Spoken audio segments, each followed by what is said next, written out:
Welcome back to my channel, everyone. My name is Pamela if you're new here, and I am on a weight loss journey using lifestyle modification and a little help from some compounded tirzepatide. Today I'll be doing my weekly weigh-in, and since this is the end of week 20, I'll be doing my 21st injection along with my 20-week recap, which will include my measurements that I do every 4 weeks.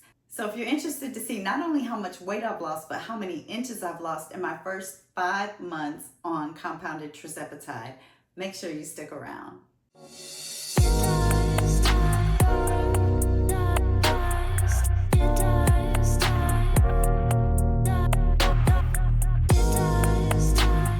Y'all know Friday is my favorite day of the week because Friday is shot day, and I'm so ready to get this done. It's 10:04 p.m.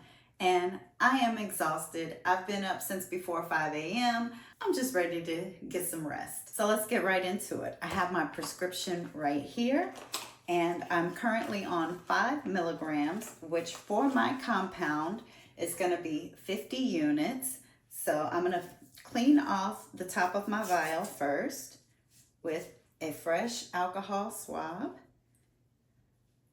And I don't know if y'all saw my video from last week. I mentioned that the syringes that I was using, that I felt like they were kind of dull or not as sharp as the other syringes that I had gotten. The syringes that came with my prescription are these Easy Touch, and it just seems like they're not as sharp as some of the other ones. I've had another prescription before that had a different type of syringe, and I never felt the poke with those at all. So I went on Amazon and I ordered these.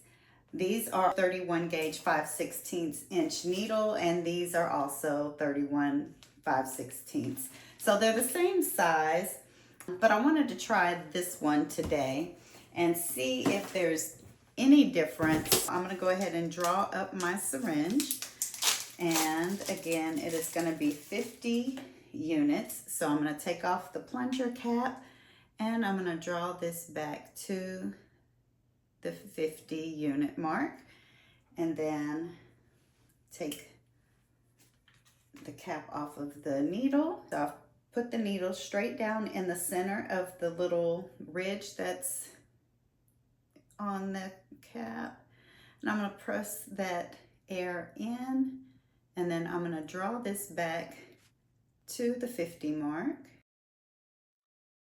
I'm trying to make sure I get this right at the 50. Okay, so I have this at the 50, if you can see that.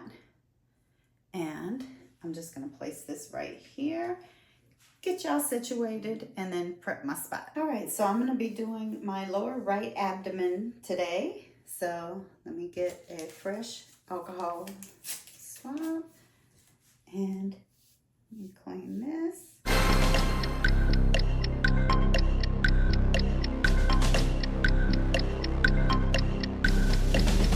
All right, so this area is all dry now. I'm gonna go ahead and pinch and put the needle in and inject the medication. Okay, one more alcohol swab and clean the spot one more time. And we're all done. And actually, I did not feel that poke like I did with the other syringe. So I really do think that those syringes, these, are just not as sharp. I think they're just a little dull. I don't know. We'll see. Maybe I just got a bad batch. I'm gonna get all this cleaned up and I'll be back in a flash. Okay, I'm gonna go ahead and get into my week 20 results. So just to recap, when I started my journey on November 22nd of 2024, I was 196.9 pounds. And if you watched my video from last week, when I weighed in, I was 164 pounds even. When I weighed in this Friday, I was 162.6 pounds. So that is a total loss since I started my journey of 34.3 pounds. And guys, what's so significant about this is even when I was doing keto and I lost 65 pounds, the lowest I had gotten to was 165. So I am at the lowest weight that I have been in over 20 years. So that is a significant milestone for me, and I'm very excited. And it's like every pound lost now is a new milestone. So I still have about 30 pounds to lose, if not a little bit more, to get to an idea body weight for my height. I'm 5'2", just for reference. And so the ideal body weight for that height, according to the powers that be, is around 115, I believe, to 125. I do not really want to get below 125 because I know what 115 looks like on my body, and I feel like that's a little bit too much weight loss. So I'm shooting for between 125 and 135 to be my maintenance range, basically. And that may change as I get closer to it. It's not so much about the number on the scale. It's more about how I'm looking and feeling, and how my weight is proportioned across my body. And I'll know that when I start getting closer to there. So it's not necessarily the number, but I have an idea that that's around where the number is going to be. And if it's more than that, and I'm happy with the way that I'm feeling and the way that I'm looking, then I'll be perfectly fine. Again, it's not about the number. All right, I had to move into here to finish up this video because my son and grandson just got here and the dogs were going crazy, and now they're out in the living room playing. So I'm just gonna finish this up in here real quick, and I'm gonna go over my measurements. If you've watched my previous videos, you know that I have a chart that I keep on my wall where I put my measurements from the day that I started my GLP-1 journey, and each month or every 4 weeks when I do my measurements again, I'll update it with my new measurements and how many inches I've lost since starting. When I measured this week, I have lost a total of 24.3 inches since starting my journey, and I'll put the chart up here so that you can see. So I've lost 34.3 pounds. I have lost 0.1 inches in my neck, and that is based on the Zozo Fit, which I'm not sure is so accurate for my neck area. I've lost 1.9 inches on my left bicep and 1.7 inches on my right bicep. I have lost 4.6 inches in my chest.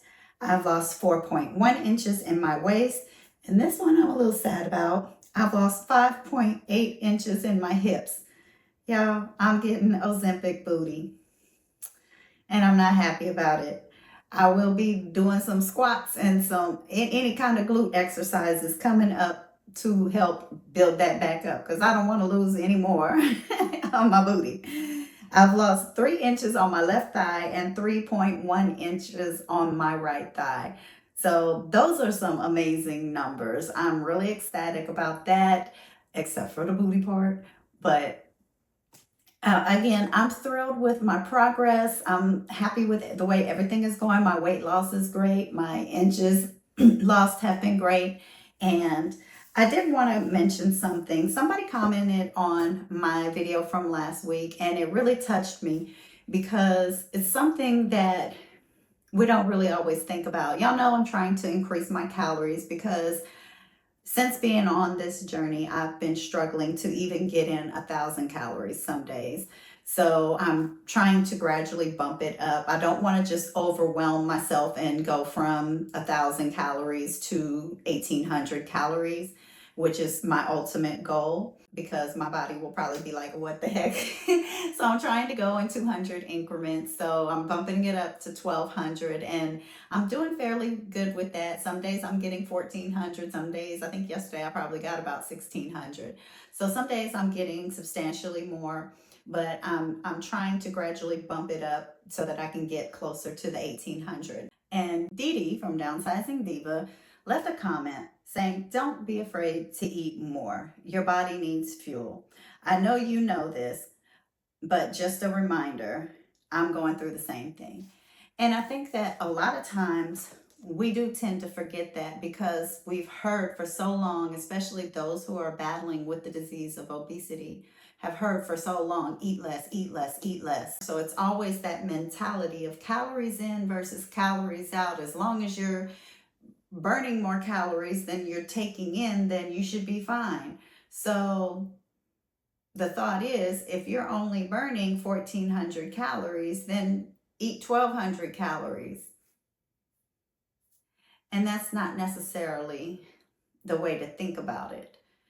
It's not just calories in versus calories out. I mean, it is, but it goes much further beyond that. You need the fuel to burn more calories. So by eating 1,000 calories a day, I was exhausted all the time. I couldn't do anything. I couldn't work out. I couldn't do anything because I didn't have enough fuel in my body. So it's kind of like a spiral, a downward spiral, and I don't want to do that. I want to be able to get enough calories in that I'm able to do my workouts and build more muscle and build a lifestyle that is sustainable long term. In order to do that, I have to be taking in enough calories to maintain that healthy lifestyle. And so the thought that we always get plagued with is move more, eat less. And it's hard to move more when you're eating less.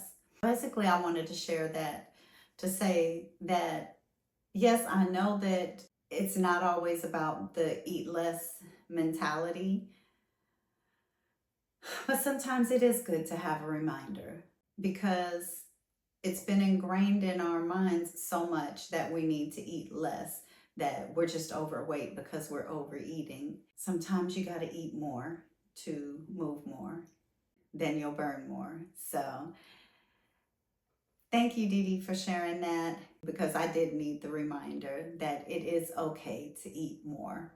And I am gradually going to be increasing my calories so that I can get up to that 1,800 and I can have the fuel that I need to do my workouts so that I am burning more calories than I'm taking in. At any rate, I'm going to go ahead and wrap this video up. If you're on a GLP-1 journey, let me know down in the comments, what GLP-1 are you on and how long have you been on that GLP-1 and how is your journey going? Are you struggling? Are you doing great? Are you a fast responder, a slow responder? What's been your experience? And make sure you hit that subscribe button and the notification bell so you will see my video that I'm still working on from last week with my snack packs, and my video that I started on this week where I'm doing my measurements with my ZozoFit app, the Renfo app, and a good old-fashioned tape measure. And I will see you guys back here next week. Until then, stay blessed.